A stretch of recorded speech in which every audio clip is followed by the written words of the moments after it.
Hello po sa inyong lahat mga ka-crypto. Ako po si Pinoy Crypto Trader at sa video na ito ay atin pong pag-uusapan ang tungkol dito kay Fluky Ino.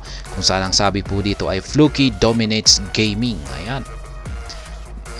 And metaverse. Hindi lamang po gaming, maging ang metaverse sector.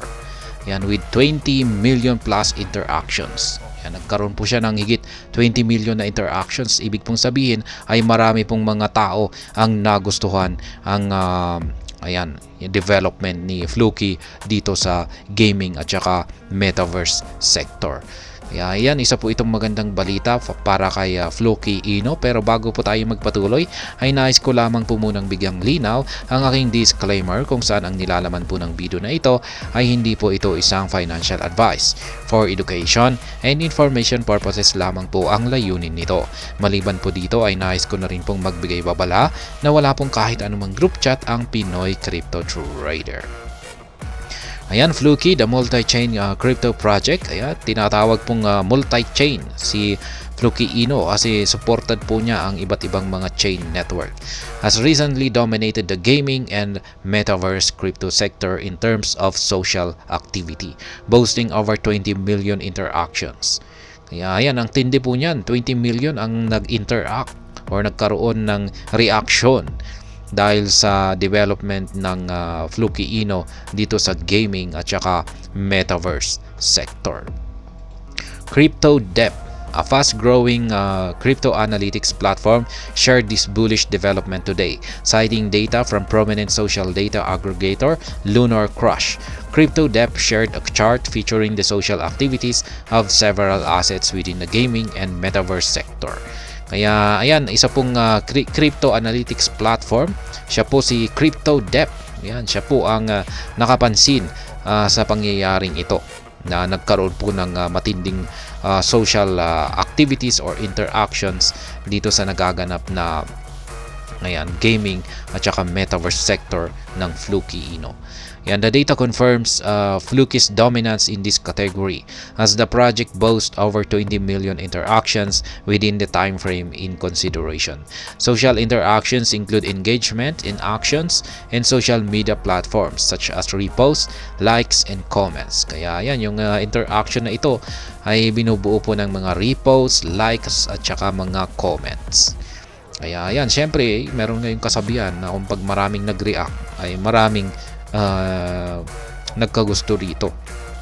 Kung walang reaction ay ibig sabihin walang pumapansin, ibig sabihin ay hindi hindi nagustuhan ng maraming tao. Kaya ayan, gaming and metaverse projects by social activity. Ayan, yung kanyang post, interaction, social dominance. Kaya ayan, ito po yung nasa itaas, yung parang tao. Yan po yung post. Ito naman yung sa ilalim, ito yung interactions. At yung parang percentage, ayan, yung percentage na symbol na ito ay social dominance po yan. Kaya kitang-kita naman po natin yung bar. Ayan, yung mga nagkukumpit po rito, ayan, si Fluky Ino, si VRA or VRA, IMX, Naka, ILV, Sand, Gala, Sidus, Atlas, at saka Triple G. Ayan, si Triple G po yung pinakamababa. Pinakamataas na bar ay si Fluky.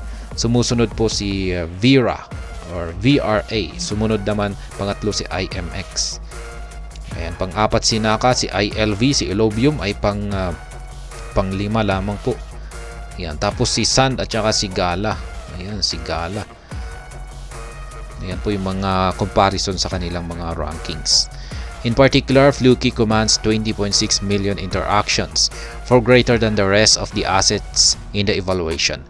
Notably, Veracity, ayan, or VRA comes second on the list but has only witnessed 841,000 interactions within the same time frame. Ayan, malayo po yung agwat. Nasa 841,000 lang yung interactions niya kumpara kay Fluky na nasa 20.6 million interactions.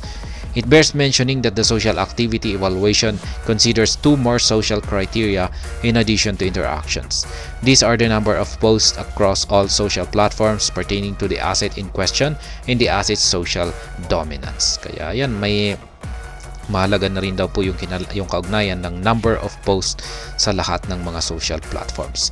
Regarding social posts, Fluky still emerges on top, commanding 5,370 posts over the evaluated time frame. Veracity is a close second with 4,480 posts. Immutable IMX comes third on the list, having recorded 3,770 posts. Ayan, ito po yung mga bilang ng mga number of posts sa mga social medias. Dito po kay Fluky ay nasa 5,370. Ayan, ganyan po karami. Pero ayan, medyo nakakahabol naman po si Veracity. Si IMX naman, si Immutable ay nakakahabol na rin dito kay Veracity. While Fluky dominates in social interactions in posts, the project falls short in social dominance. Notably, Fluky only secures third in terms of social dominance with a 0.21% share. Meanwhile, Veracity comes first in the metric with a dominance of 0.50%, while Immutable sits second with 0.42%. Kaya yan, pagdating po sa social dominance ay yan, talo po si Fluky. Pangatlo lamang po siya sa ranking. Yung nangunguna ay si Veracity na may 0.50% at sumunod naman si Immutable na nasa 0.42%. Fluky generating interest. Yan, marami nang nagkaka-interest, unti-unti pong may nabubuong bilang ng mga tao na nagkaka-interest kay Fluky Ino. Despite lagging in social dominance, Fluky's performance in social interactions and posts were enough to keep him at the top in terms of social activity. This overall metric suggests increasing interest in Fluky as market participants and investors interact with posts pertaining to the project. Kaya ayan, maski mababa raw po yung kanyang social dominance, ay mataas naman po ang kanyang social interactions at saka yung number of posts, at sapat na ito para siya ay para makuha niya ang top na social ranking. Yan, social activity na ranking. This pattern in turn indicates greater publicity. Notably, Fluky has been inking several partnerships to achieve greater reach, and this trend appears to be working out well. Earlier this month, Fluky in its tokenization platform TokenFi collaborated with two legendary Indian cricket teams to reach an audience of 700 million fans. Ayan, nakontent na po natin ito, yung kanilang collaboration sa isang legendary Indian cricket team. At yan, talagang gumagawa ng paraan si Fluky para magkaroon ng para siya ay magkaroon pa ng mas maraming mga partnerships, at mukhang yan nga ang nangyayari. Meron namang nagiging magandang resulta yung kanyang effort na yan, paghahanap ng mga partners. Last month, Fluky also partnered with World Trade Tennis to strategically reach over 120 million individuals. This partnership allowed Fluky to advertise its brand at the WTT Champions event. Amid the increased publicity, Fluky is also recording surging TVL in its Fluky Locker, which recently hit a new all-time high. Na-content na po natin yan sa mga nakalipas na balita kung saan ay nagkaroon siya kung saan ay na-hit po niya yung kanyang all-time high, hindi po sa market price kundi ang kanyang TVL. Yan, ang kanyang Fluky Fi Locker.